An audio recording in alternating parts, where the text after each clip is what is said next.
Hello, BookTube. Well, I'm making another video, this time on the MacBook in sunlight, to see if maybe that makes the visual a little better to go along with the slightly improved audio. And what I'm doing today is yet another selection of 9 nonfiction recommendations in honor of Nonfiction November, which is an event going throughout the entire month, hosted by Olive at A Book Olive and Gemma at Nonfic Books, that celebrates nonfiction in all its variety and tries to invite you to read more of it. Of course, that idea is near and dear to my heart. So I've been making 9 book recommendation videos, and I kind of like the feeling of getting the word out on a lot of these things that are really good. So I thought I'd make another one. One thing I noticed when I was setting up the MacBook for this video is that in direct sunlight, in sunlight during the day, the iPad is completely invisible. There's no angle that I can use that you can actually see what I'm talking about. So I'm just going to mention the books, and I'll write them all down below in the description box. And if I can, I will experiment with putting pictures somewhere on the screen. But if I can't, then I can't. I figure it's been over a year. I should maybe try being able to do that. But as you could tell from the first screen, if you could barely make it out, the first book I want to recommend is a chunker. It's The Rise and Fall of the Third Reich by William Shirer, which is soup to nuts history of Nazi Germany by someone who was actually there, who was actually a journalist who was actually present for the nightmare as it darkened, and who then decided to write a mammoth work that is still around 50 years later, and is amazing in the fact that it is written out of contempt, out of pure icy hatred. It is a perfect refutation of the Thucydidean school that says, a historian must not bring passion to their work. They must not choose sides. I've never understood that myself. I would rather read someone angrily choosing sides than someone trying not to, especially when it comes to Nazi Germany. But the key thing about The Rise and Fall of the Third Reich is that it's a great read. It's just a fantastic reading experience, no matter how big it is.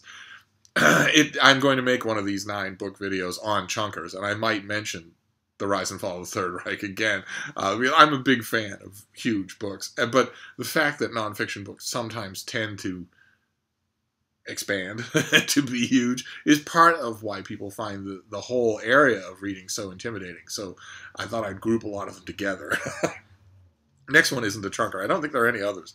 No, there's one other on this list. Well, the next one isn't. The next one is Poetry in the Age by Randall Jarrell, who was a great poetry critic. And this is a collection of his poetry criticism, mostly contemporary poetry, the contemporary of his day, 30 or 40 or 50 years ago. But he is in the pantheon of my own art of book reviewing, in that he is both instructive and incredibly readable, quotable, even after all this time. His book is amazing. I don't know if it's still in print. The picture that I had here is, you can barely see it. The picture that I had here was for, no, there's no way you can see it, okay, never mind. Was for a comparatively recent paperback reprint that was kind of nice, but it's had many reprints, so you can find it. And if it interests you, especially if poetry interests you, I wholeheartedly recommend reading him. The next book, I wish you could see the cover. It's original artwork, but I'll try and find a picture. I'll try and experiment with that. It's kind of the last frontier for these videos, something to show you what I'm talking about. My main problem with it, as you can see coming a mile away, is not that it will be technically challenging. I'm trying constantly to learn technical competence. I have a feeling that it's not technically challenging. No, my main worry is that it will turn the post-production creation of these videos into work. Tedious, time-consuming work. And if it does that, I know I won't do it. And I don't want to run that risk. I don't want to incorporate anything into this process that makes me not want to do it. So I'll give it a try. But otherwise, the book in question here is The Dinosaur Heresies by Robert Becker, who when he wrote it, was, and still is, a card-carrying loon, but also a great dinosaur researcher. And this is the book that popularized the idea that dinosaurs were warm-blooded, or had some form of warm-bloodedness. And the book is incredibly lively written. Of course, the problem with recommending any book about dinosaurs is that they're invalidated every 10 years. Even so, I wholeheartedly recommend this one. It is a classic of dinosaur literature, and it largely due to Backer's writing. He's just a joyful companion as he teaches you what he currently knows about the large dinosaurs that he mostly studies. Plus, the book is full of German tourists in peril, and that's always fun. He doesn't just pick on the Germans, but the peril comes from Komodo dragons, which Backer studies in order to understand dinosaur locomotion, what it was and also what it wasn't, because Komodo dragons move in mysterious ways. They are absolutely horrifying creatures. But that's a story for another time. The next one, again, I wish you could see the cover because it's lovely, is Winter Dance by Gary Paulson, who is, his claim to fame is his YA fiction. But he wrote a nonfiction work on the Iditarod, which is those of you who might not know, it's a dog sled race across Alaska. And for years, I only read about it, heard about it, and fulminated about it to friends, saying, well, this is no different than track racing for horses, or God forbid, greyhound track racing. This is just animal enslavement for the enjoyment of others. Like there are all throughout the Middle East, there are camel derbies where camels are forced to run in races and given huge amounts of drugs, including balls of tobacco up their nostrils, and whipped and electric prodded to do it. And the key phrase that I always used was, well, the dogs wouldn't do it on their own. And I was wrong about that. I was completely wrong about that. I finally took it into my head to go to Alaska and to meet some of the people involved and to meet some of the dogs. I ended up meeting quite a few of the dogs. And I reckoned without the one key difference that dogs bring to the table, which is 21,000 years of human company. 21,000 years or more of evolving with humans, of being a team. Unlike any other animal in the world, being a team. And it proved to be true. Every single dog team that I met that was involved in the Iditarod was composed of dogs who were as happy as any dogs I've ever met in my life. So, and happiest when they were out there with their team, with their team and the human way in the back. So I changed my mind. And Paulson writes, it's the ultimate book on the Iditarod, and the Iditarod is going to change. It's going to end because the ice cover is going to end. So Paulson didn't dream of this when he was writing the book, but nevertheless, it will end up serving as an epitaph for the sport, and I highly recommend it if you're at all interested. The next book is The Other Chunker. It's a big book by Jonathan Israel. It's called The Dutch Republic: Its Rise, Greatness, and Fall.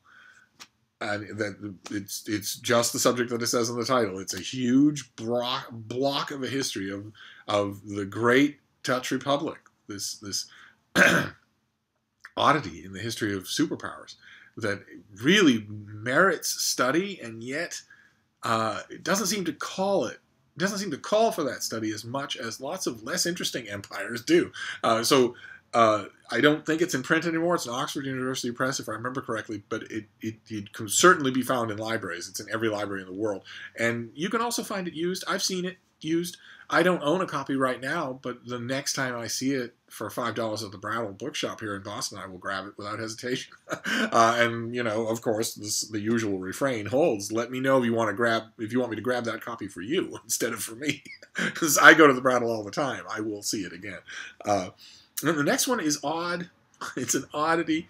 It shares something in common with a couple of other books that I've recommended in these videos, but there's no reason to dwell on that commonality. It's by Wade Davis, and it's called The Serpent and the Rainbow. And it's his boots-on-the-ground study of Haitian voodoo and the zombie culture, and what zombies might actually have originated as being. You abduct someone, you soak them with drugs, and you convince them that they are dead and reanimated as a mindless corpse. And it's he decides to delve firsthand into that whole world, and the resulting book, I think, is probably 30% bunkum, but what a reading experience. Oh my, just toe-curlingly horrifying. So I definitely recommend that. Our next one is a big work of reference.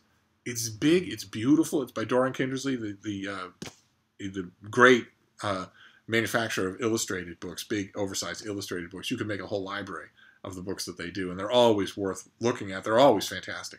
And the one I have in mind is the Smithsonian Timelines of History, the volume that they do, which is gorgeous, as all Dorian Kindersley books are. All DK books are gorgeous, but it's also incredibly packed with information, and it will help in this quest of Nonfiction November to make nonfiction less intimidating. It will certainly help with those of you who might want to be dipping more of your toe into history, into the reading of history.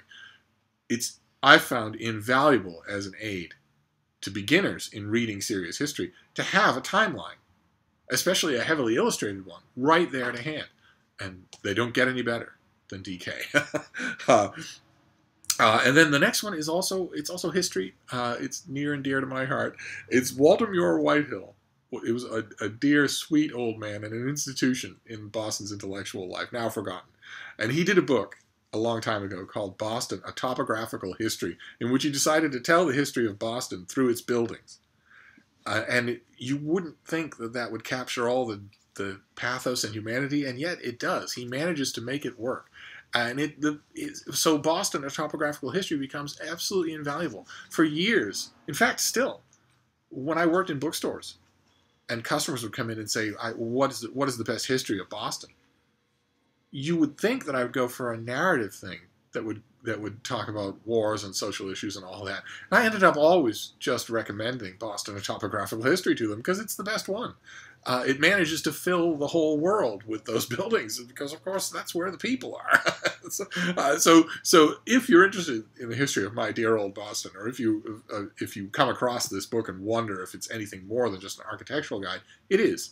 And it will repay your reading. It's a delightful book. And then the last one we'll do is a bit of an oddity. Wish again that I could show you the cover, but I will experiment with putting covers up on the screen. It's by Jennifer Armstrong, and it's called Mary and Lew and Rhoda and Ted. It's from just a few years ago, and it's a narrative history of the Mary Tyler Moore Show, from the TV show, the Mary Tyler Moore Show, which most of you, I think, will be old enough to remember it, and might have as fond of memories of it as I do.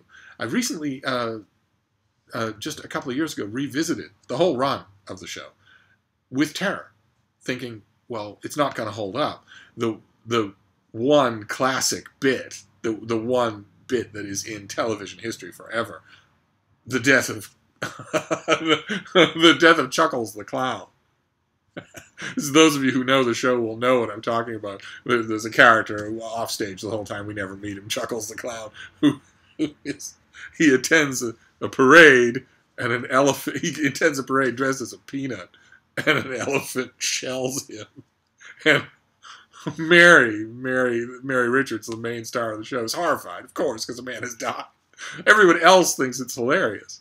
It's just too good not to be funny.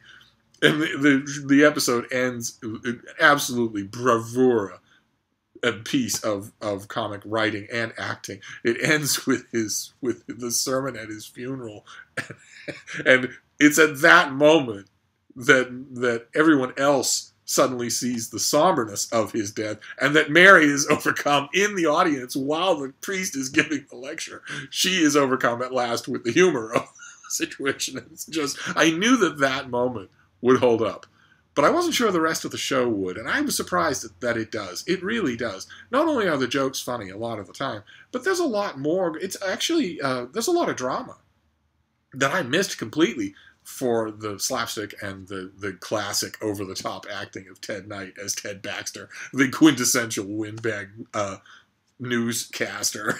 I had missed completely that the show often deals with journalism, often talks a lot about journalism. So I highly recommend that. So those are 9 more recommendations for you, and more to come. I'll sign off for now. I'll see you soon. Thank you, BookTube.